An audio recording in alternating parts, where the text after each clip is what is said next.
So I have brought something, a paper with me. And I would like to read this paper for you. It is, although it is based on my experiences, all my experiences. Have you read, do you know that early children's literature consists of spoken stories, songs and poems used to educate, instruct and entertain children? Why was it so? Why it was spoken word? It was spoken word because there was no printing press.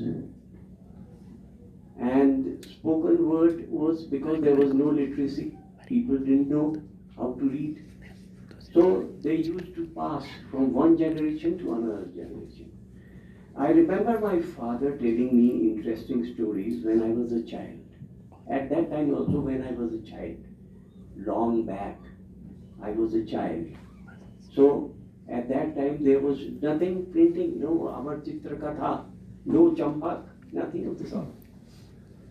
So I remember my father telling me interesting stories when I was a child. I remember I used to insist that he tells me a new story every night. I remember that once he told me a story in which a man was out in search of a god. He asked another fellow, "How does God look like? I want to see him." He replied, "He is formless, no hands, no feet, but he moves." With this imagination, he went out in search of God. Ultimately, he reached a gharat.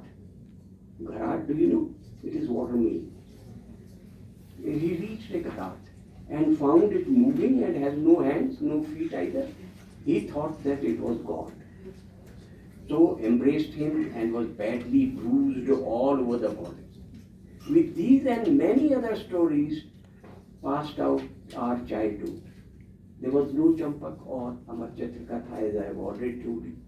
So we grew up with this oral tradition of story passing from one generation to the other. Have you read Alif Laila or Arabian Nights? Arabian Nights, okay.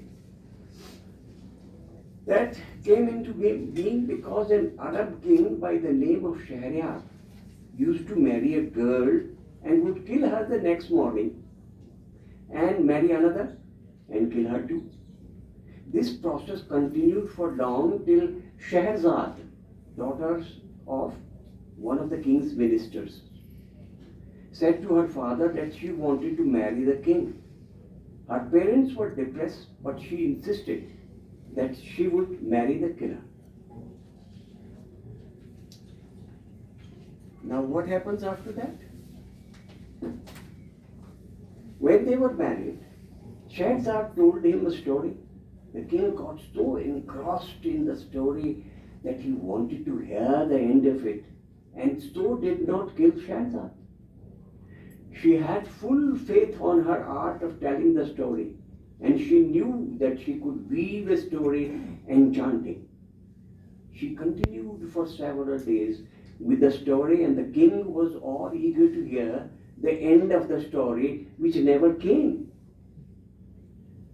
He at last fell in love